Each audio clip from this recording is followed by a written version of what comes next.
did you get that file I sent over? Yeah, I'm looking at it right now. Do you think you can do it? Yeah, man, let's do it. Okay, let's go. Hey, what's up, y'all? This is Steve from Natural Selection Angling, and this episode's going to require some coffee. We got to figure out how to put this design onto this spoon. And you can see it's not to scale, and I'll tell you, this nickel finish is less than paper thin. So I started off by just kind of prototyping it out a little bit, make a few, and just see what it looks like, just kind of freeform it. And I know I can do this job, so I ordered the materials, and we're going to go ahead and get it done. These are 3/4 ounce copper nickel plated Kastmaster knockoff spoons. This order's for 20. First thing we have to do is take off the split ring from the front side, and you'll see these things come with monstrous rings on them. These are like 135-pound split rings. Not necessary, but let's take the front one off because that's in our way. Just be careful because you can scratch up the finish, and you probably will, and you can see how brute force this ring is. Here's a few early prototypes that I was working on. He wanted green paint, white paint, black paint. We tried everything, but when you scuff the surface up enough for it to accept paint, it goes straight to the brass, and then it just doesn't look good. So we finally agreed to leave everything silver, the nickel, except for that top surface. First is first, right? We got all the split rings off. Now we're going to go ahead and sand down the surface we want to work with. And I like to use a coarse grit sanding sponge because I can push the piece down into it a little bit. And this gives really good tooth on the piece for your primer and your epoxy to stick to. Don't want to be doing this with 800, right? This is much more gritty work. All right, that looks good.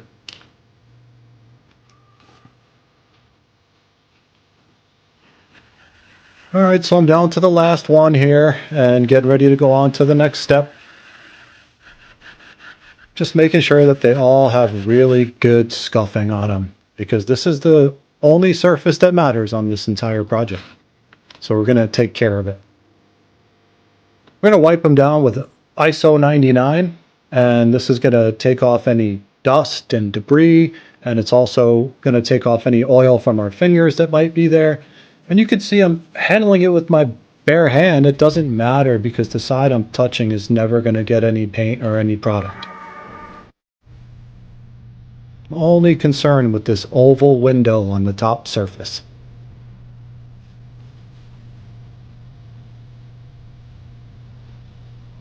Good. All right, now we're going to bust out the air gun here, and we're going to apply white primer, but we're going to mix that with 40-30 clear, which will really help it grab onto the bare metal.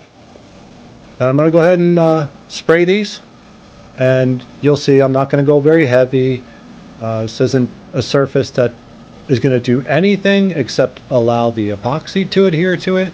And that white color is going to reflect the glow back off of the spoon. It's always best to back your glow with white. Okay, once this is done, I'm going to go over top of it with UVLS to protect that paint, and the epoxy really sticks great to UVLS.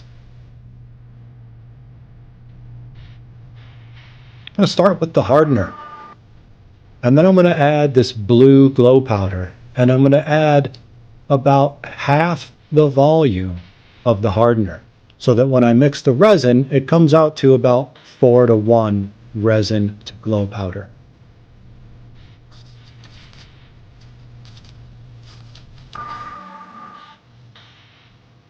And I'm mixing it just in the hardener because I don't want it to catalyze yet.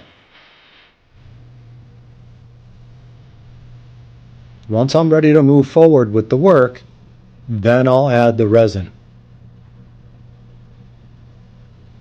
So I take a mental note of what the scale reads in case I have to work backwards, and then I'll tare it and go ahead and add the right amount of resin. Now you really want to combine this well and make sure you constantly scrape down the sides. This looks good. It's ready to apply. Now, I have to prop up my work table a little bit. I had to create a little fixture here to hold the spoons from sliding.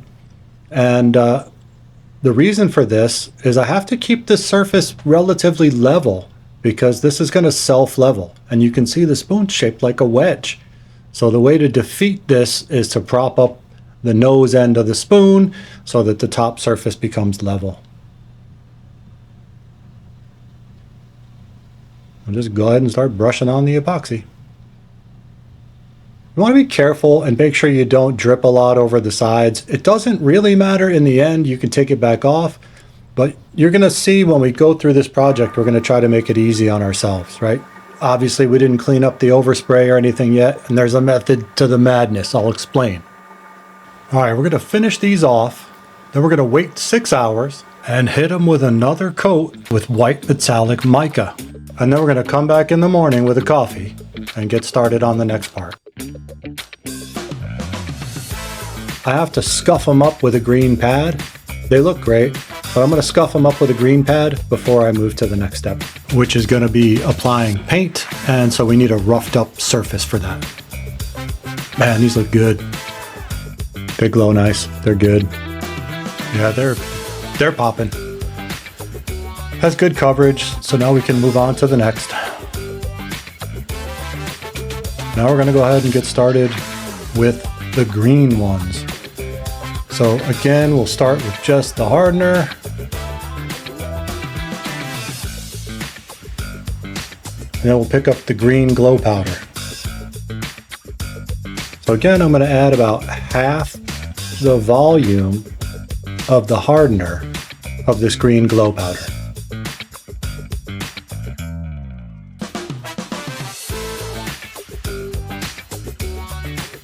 Give it a good mix. Come back and add the resin.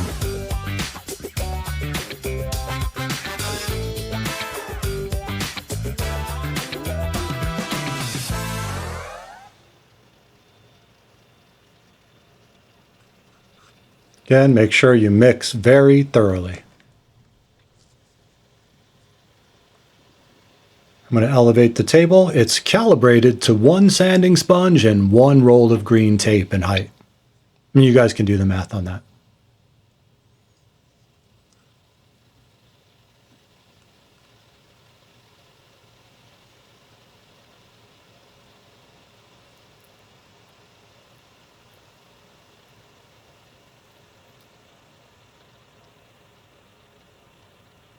I'll pre-stage these a little bit by just dropping a blob of resin on each one, because what I've found is it's very hard to go back to the cup for resin constantly with one hand while I'm holding the piece on a slope.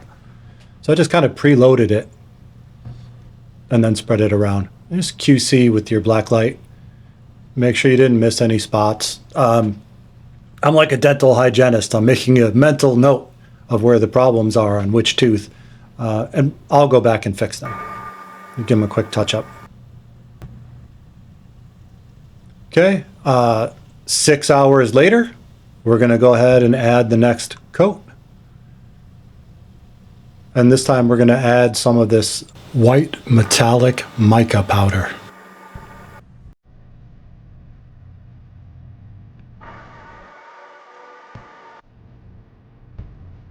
Now you don't need much of this stuff. Maybe about 1/8 of a teaspoon for a batch this size.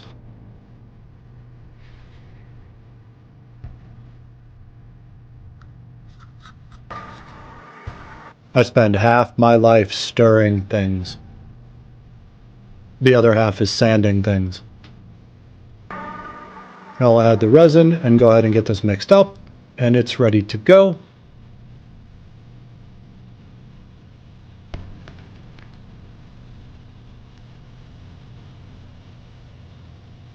We'll block up the workspace and get started.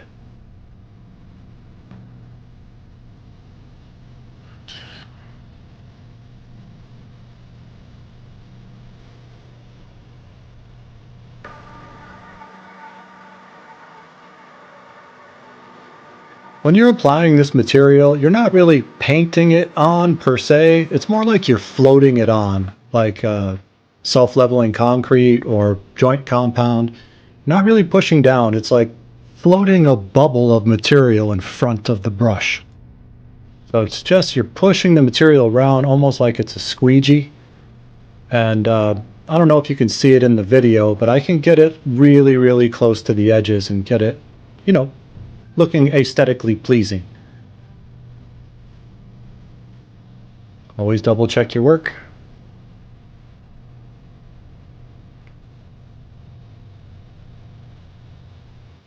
And here is the final base coat. Really sparkly and really good glow.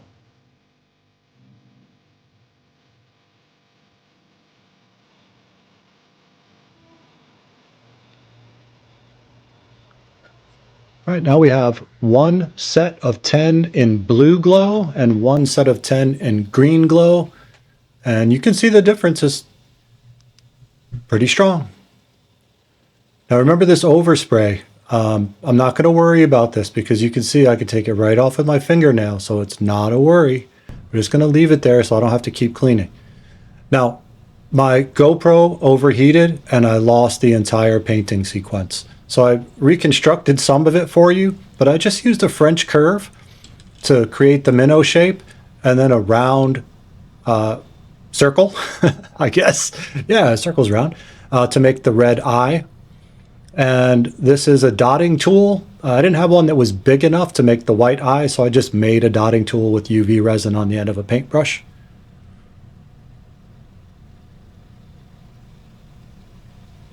It's got a nice white iris, and you can see how this is going. Now, this isn't a piece I'm going to use. This is one I had left over, so I could recreate it. This is the actual lot. Okay, now we'll go back and we'll add the pupil to the eyeball.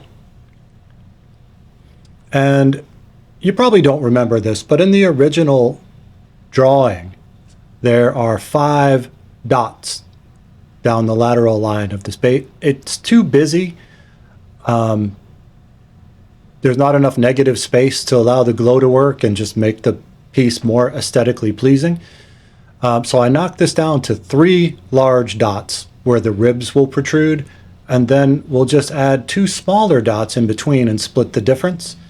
And what I did here was I just used the loaded tool to make the large dot, and then I made 2 smaller dots using the same tool with less paint. All right, now I'm going to extrude the ribs out with a very small dotting tool. There's a lot of paint here, so just grab the very edge of the paint and pull it out. Now, when you get to the other side, there's a little less paint because you just used some. So put the tool deeper into the spot before you start to pull, so you get the same paint load. Now, I'm sorry my hand's in the way for the first 2 here, but you'll get the gist. I demonstrate this technique in other videos as well. And that's it right there, okay? So you've got the green minnow shape, you've got a red eyeball, you've got a white iris, and you've got a black pupil. You've got 3 big dots, 2 small dots, 6 ribs, and a tiny little tail. And there it is. So that's what they look like painted. Right? Some glow blue, some glow green. This is before the first top coat. Now this is the first top coat. I spared you the pain of watching me paint on more epoxy. But you can see they look great. They came up really nice. Okay, so again, I waited 6 hours and added a second coat, and now they're fully up to final value. Now keep in mind the way these are glowing, right? This is in full LED floodlight. All right, remember this overspray? We're going to take care of that now. And all we need is some tap water on a soft cloth. And we just wipe it away. So the whole theory of operation here was the only paint that will stay on the piece is what's covered by epoxy, and the rest will just clean off. That's why I didn't clean it between every step, because it would have just been a lot of extra work. Because I know I can go hell-bent for leather on this now and scrub the shit out of it, and it won't take the paint off because it's covered by the epoxy.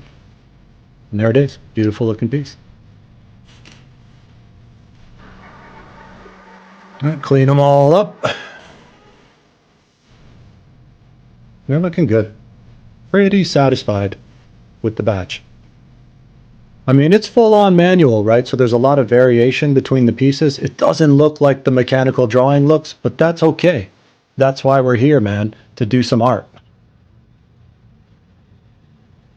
Overall, I'm very satisfied with it. Now we're going to hook them up. It's going to get a number 4 2X VMC hook, and they're sticky sharp. And I'm going to add a 7mm ring to the nose of the bait. You don't need it if you're snapping it on with a swivel, but I don't know what the angler is going to do with it. So I'm adding the same size ring that came off from before, size 7, but I went from that 135-pound ring down to a 45-pound ring so that I can easily get it over the nose of the bait. It's still way stronger than any other component. Everything else will break before this does. And then we'll go ahead and put the hook on. So just the ring's already there. We're just going to open the ring up and run it through the hook. And there it is, a complete piece. Ready to catch the fish of a lifetime.